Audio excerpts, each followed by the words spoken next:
May 7th, 2025, 9 precision strikes, 25 minutes. Operation Sindoor was the most significant Indian military action in decades. The world called it unprecedented. Pakistan called it an act of war. India called it self-defense. But here is the question that keeps defense analysts awake at night.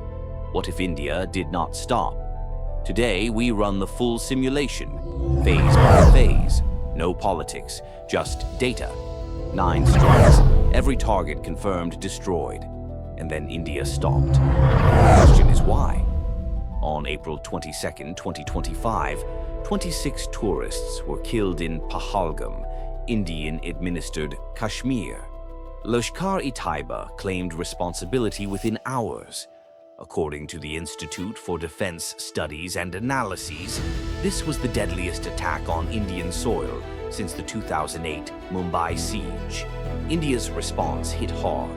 Satellite imagery, analyzed by open-source intelligence groups, confirmed every single target was destroyed or severely damaged. But here is what is rarely discussed.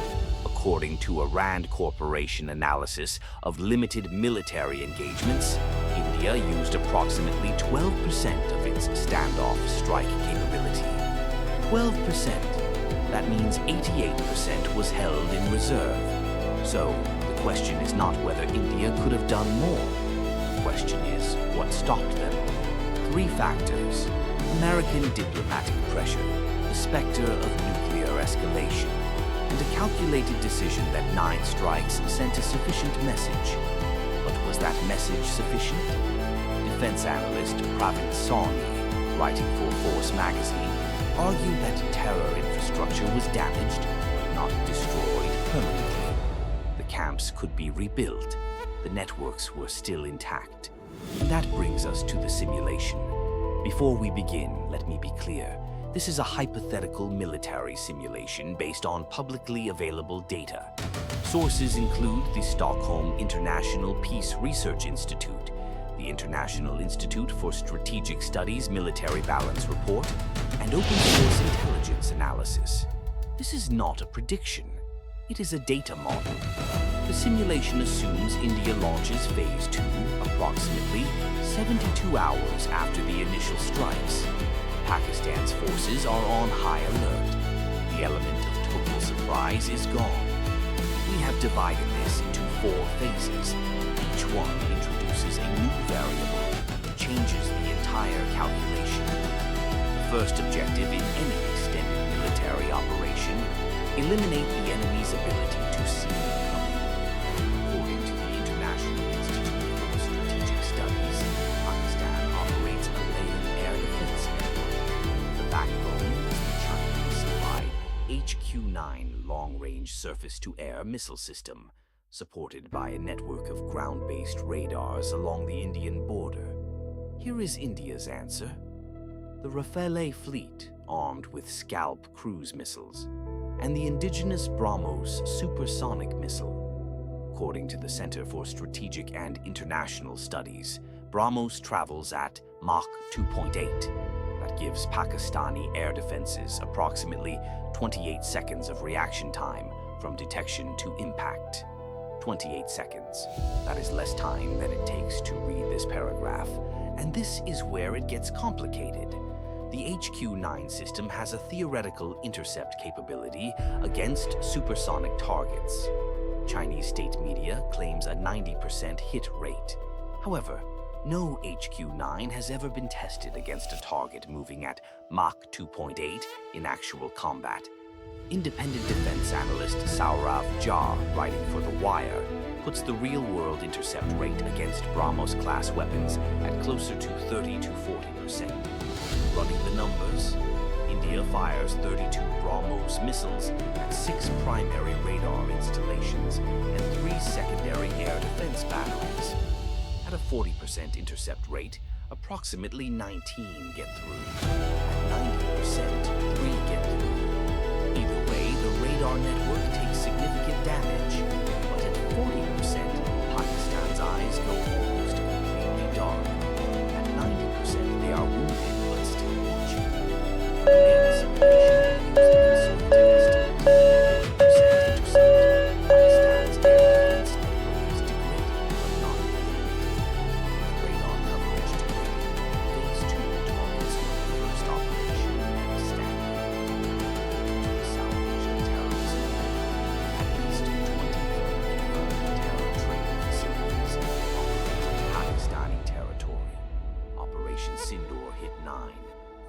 targets left. And this is where India's air superiority becomes impossible to ignore. Picture this. For every one Pakistani premium fighter that scrambles, India can put 2.4 aircraft in the air. On India's side, approximately 270 Su-30 MKI heavy fighters, 36 Rafales. According to the Military Balance 2026, this is the largest fourth-generation fleet in South Asia. Pakistan's answer, 76 F-16s, a fleet of JF-17 Thunder aircraft jointly developed with China. But numbers alone do not win air campaigns. The real gap is technology. The Rafale carries the Meteor Beyond Visual Range missile with a no-escape zone of over 60 kilometers. According to defense procurement analyst Angad Singh, this gives India an engagement advantage that Pakistan currently has no answer for. The strike comes from three directions simultaneously: western sector through Rajasthan, central sector through Punjab, and a naval aviation component from the Arabian Sea using MiG-29 case. The data model projects this result: 11 of 14 remaining targets destroyed within 6 hours. 3 survive because they are positioned near civilian population centers, which Indian rules of engagement prohibit targeting. But Pakistan does not sit idle, and this is where the simulation takes a dangerous turn. If this type of data-driven analysis is what you have been looking for, consider subscribing. We run a new military simulation every single week. No propaganda, no shouting, just data. Every simulation of an extended India-Pakistan conflict has to account for one reality. Pakistan hits back. And their doctrine, according to retired Pakistani General Khalid Kidwai, speaking at the International Institute for Strategic Studies in London, is built on one principle: escalate to de-escalate. Here is how it unfolds in the simulation.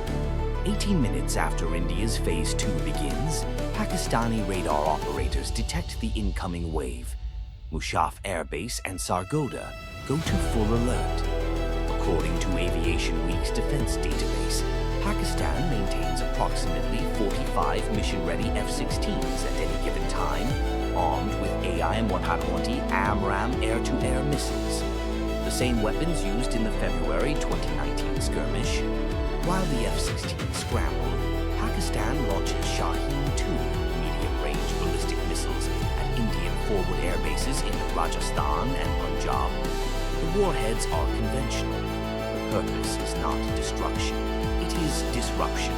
Force India to divert assets to base defense. This is where India's Akash tier system becomes the deciding factor.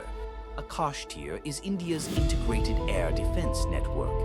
Think of it as a multi-layered shield that links all ground-based radars, missiles, and anti-aircraft guns into a single automated system. The model projects Akash tier intercepts approximately 70% of incoming conventional ballistic missiles. The remaining 30% cause runway damage at 2 Indian air bases, temporarily reducing sortie rates. And then Pakistan plays its final card. Not a launch, an activation.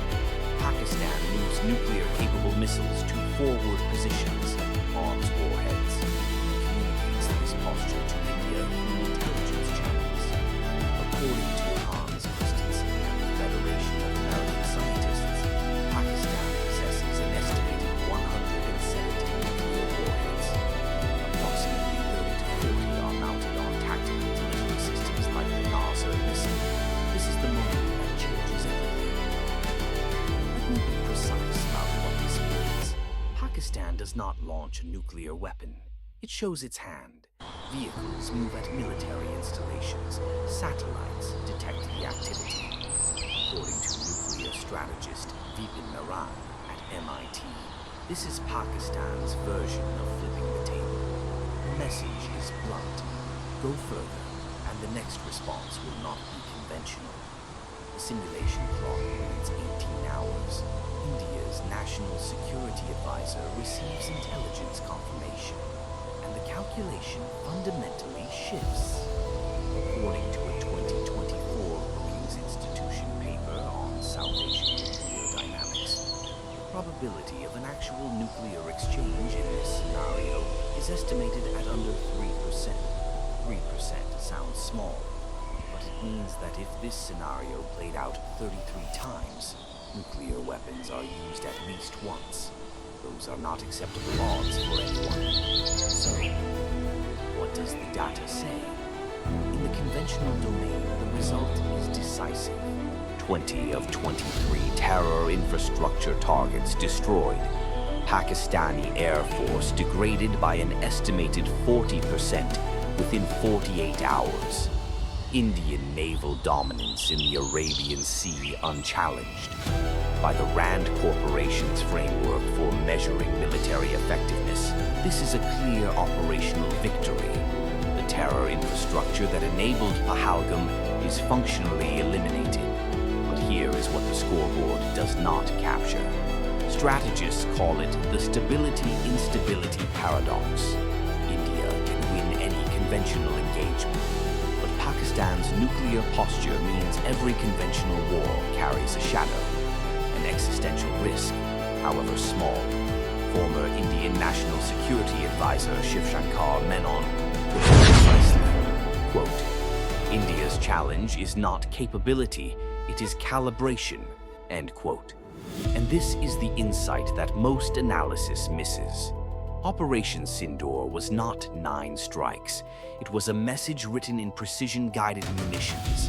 The message was not, we can destroy you. The message was, we chose not to. That restraint is not weakness, it is leverage. Because the next time a Pahalgam happens, Pakistan now knows exactly what India held back. 88%. And the simulation you just watched is what that 88% looks like. The real lesson of Operation Sindoor is not that India can finish the job. It is that Pakistan knows India can finish the job.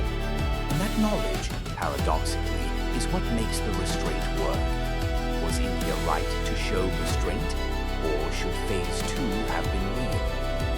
Drop your analysis in the comments, and next week we add the one variable that changes everything about this simulation: China.